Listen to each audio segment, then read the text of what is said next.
Hi campers, welcome back to the Westbury Arts Summer Camp program. This is week 2 of the program, and this week we are going to be covering an artist that I really love. His name is Jean-Michel Basquiat, and he was really popular during the 1980s for his work that fit under the genre of abstract expressionism. And I'll explain more what that is during our lesson a little later on. But first I want to go over the materials list with you. So what you're going to need first are, you're actually going to need your large white sheets of paper. You're going to also need your crayons, you're going to need your markers, you're going to need your watercolor palettes, you're going to need your brushes, you're also going to need a small cup of water just to dip the brushes into. You're also going to need a paper towel, and lastly, you're going to be needing a black marker. So yeah, let's get started on what we're going to be doing. I'm just going to give you like a brief lesson of who Jean-Michel Basquiat is, and yeah, let's get started. So Basquiat was a Haitian Puerto Rican artist who grew up in New York and Puerto Rico. This is actually a picture of him from when he was younger. And as a young child, the things he saw on television, comics, and magazines pushed him to develop his own images and stories. During his younger years, he got in a really bad car accident that left him in the hospital, and he had a broken arm actually. And while he was in recovery, his mother gave him a book on anatomy, which would become a huge part of his work in the later years. And if you don't know what anatomy is, it's basically the study of the human body, which involves things like the bones, the organs, and the muscles. So in the following years, he devoted more time to painting and drawing, while also meeting other artists around those times. It was through connecting and making friendships with others that Basquiat eventually got his first exhibition in Times Square. And after that, he went on to exhibit in more shows in New York, Los Angeles, and even outside of the United States. So when you look at his work, you'll notice that it's really bizarre. It's really different. I feel like this is not the type of work that we're usually accustomed to seeing, but it's definitely really interesting to look at, because you see that he uses these really amazing and bright colors. He uses really bold and sort of energetic lines. You can see that this is a figure, but he stylizes it in a way. This is actually a painting of him, just going at his work, and he worked on really huge surfaces. So these paintings are actually bigger than people.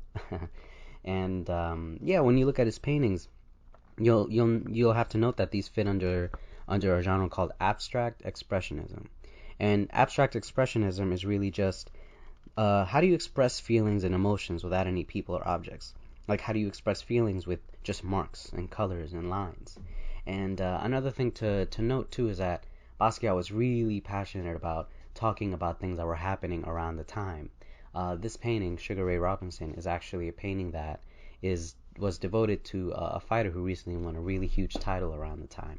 This painting would actually have some of his most iconic imagery, and this next painting as well, Arroz con Pollo, is actually one of his more iconic works as well, because I think it encapsulates every single element that Basquiat is known for. The bright colors, the bold lines, social commentary, as well as anatomy. The cool thing about Basquiat's work is that you know that his paintings are trying to express something, and it's almost like a puzzle. You really have to think about what was happening at the time of his career, which was during the 80s, and try to figure out, okay, what is Basquiat trying to express through his paintings and through his colors and through his lines and through his compositions and through his figures. And that's what we're going to try to do today. So what I want you to do is I want you to take your white sheet of paper, and what you have in front of your screen right now is an example of what we're going to be doing today. So on the left side is my example, and on the right side is actually Basquiat's original painting, which was painted in 1982. And this is one of his most famous works because it was actually sold for about $110 million not too long ago.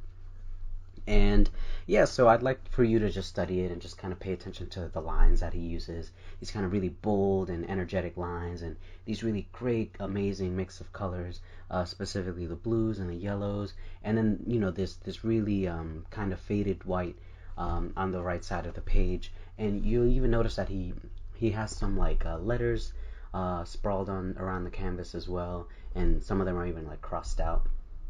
But yeah, so what I'm going to want you to do is I'm going to want you to take your white sheet of paper, and I'm just going to briefly show you what I mean about how today's project is going to go about.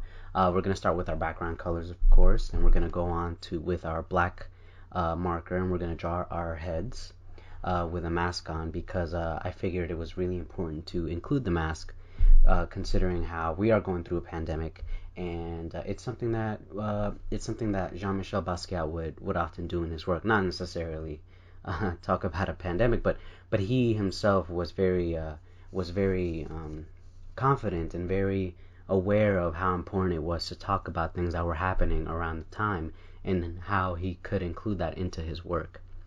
So yeah, now let's get started. So what you're going to do is you're actually going to take your watercolor palette and you're going to get your cup of water and your brush, and you're actually going to start laying down some color on your white sheet of paper.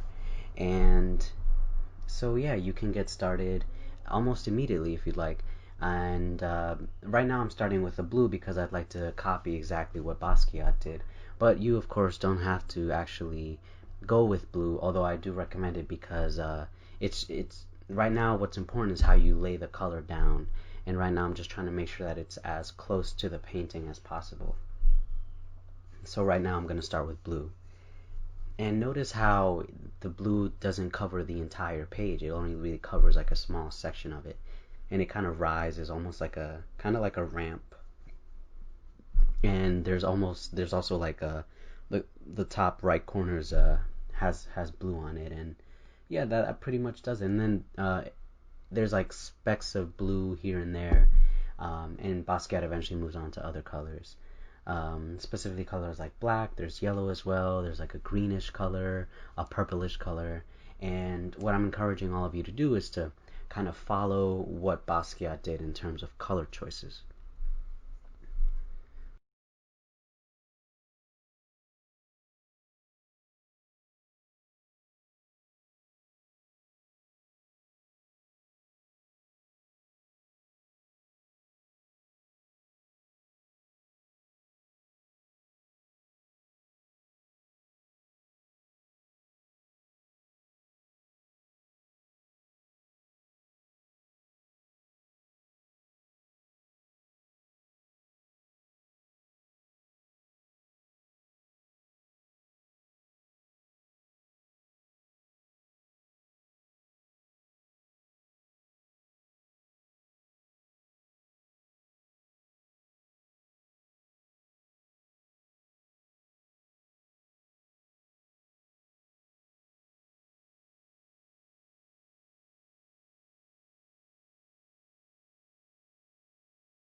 So the next step will be drawing the head of our figures. And this will be a really easy part. All we need to do really is draw a circle. And what we're going to be doing is we're just going to be adding the basic features of a face, essentially the eyes, the ears, the eyebrows, the hair. But what's going to be different about this specific portrait is that I want us to include like a mask. And I mentioned this earlier, I believe, where we want to include something that pertains to what's happening in our present moment at the time. And currently, because we're all going through a pandemic, you all know how important it is that we wear our masks, not just to protect ourselves, but to protect others. So, yeah, make sure you include a mask in your portrait. It doesn't have to be a portrait of yourself, but it can just be a portrait of anybody, really. But the important thing is that you're just drawing ahead.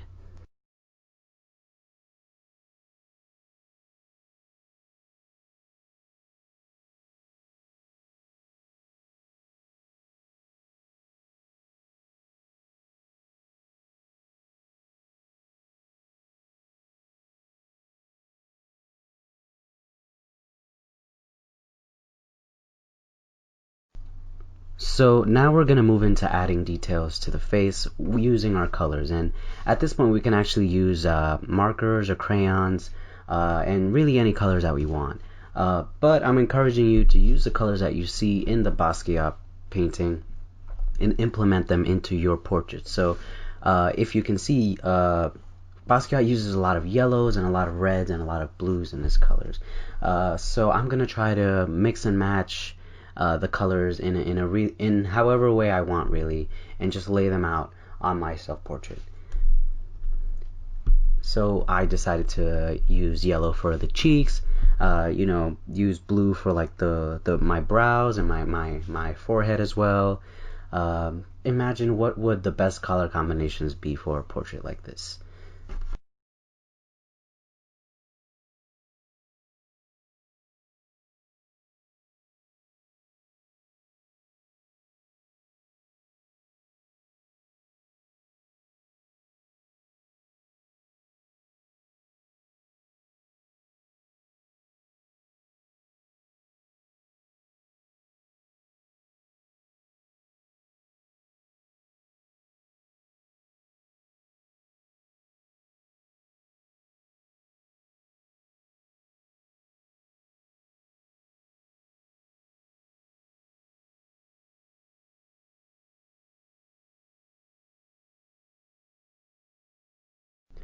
You'll notice as well that Basquiat likes to add a lot of kind of go over a lot of his lines, and so I'm gonna try to do that here with the ears, with some of the red over the mask lines as well. And so what we're gonna move on to next is actually doing like a cool design on the mask itself. And I'm gonna actually ask you all to consider making something that Basquiat's really well known for is the inclusion of like skeletal teeth, which goes back to his use of anatomy in a lot of his work. And it doesn't have to be like too literate. You can be very creative with it. Again, you don't necessarily have to do it this way.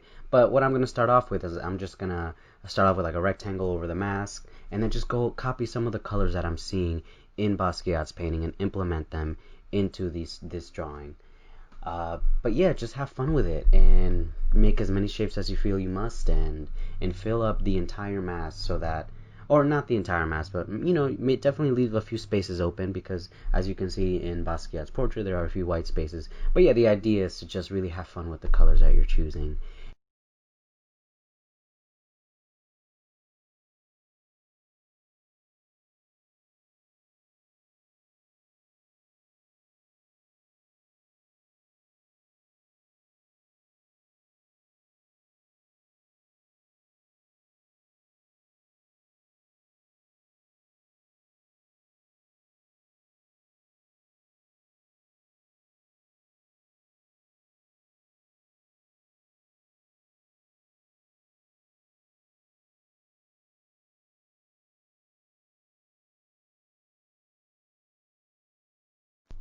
So once you're finished, you can actually start going over it with more bolder and darker lines around the mask, typically how you would have seen it in the painting that Basquiat made.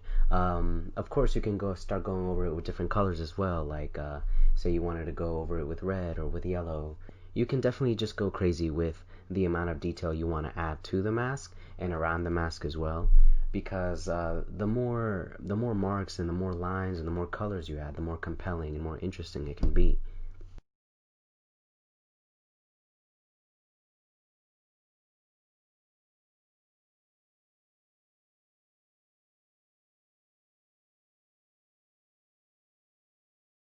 When you're finished making your designs on your mask, you can actually move on to start creating and adding more lines to the edges of the face, the same way Basquiat did.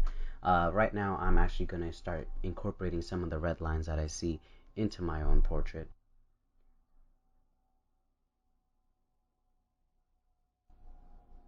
And now I'm going to actually zoom out so that you can see some of the other patterns and cool designs that Basquiat added to his portrait. And they're usually just marks, but sometimes they can even be things like letters or actual words. And I'm gonna encourage you all to start adding different marks and different letters maybe to your works, kind of the same way how Basquiat did. You can copy exactly how he did it, or you can, of course, make up your own. Uh, the key here is to use a black marker to make these designs, just so that they stick out and so that they complement the portrait as well. So what I'm gonna get started with, I'm just gonna add this really cool. It almost looks like a tic-tac-toe board behind this portrait. Although to be honest, I'm not too sure, but it just adds to the overall composition of the painting.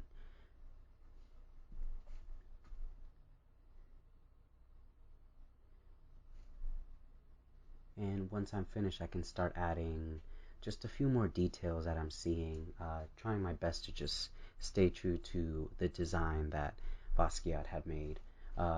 As I mentioned earlier, he had these elements of like letters in his works as well, so I'm just gonna copy them and just kind of like cross them out as well.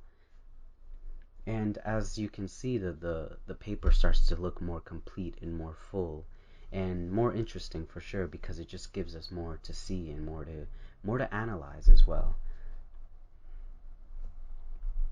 And just like that, you'll be finished with your Basquiat portrait. Hi campers. So I really hope that you enjoyed this week's lesson on Basquiat, and I really hope that you learned a lot about who this artist was, what his work meant, how he made his work, and I hope that you, whatever you learned in this lesson, you take with you whenever you're creating the work that you create.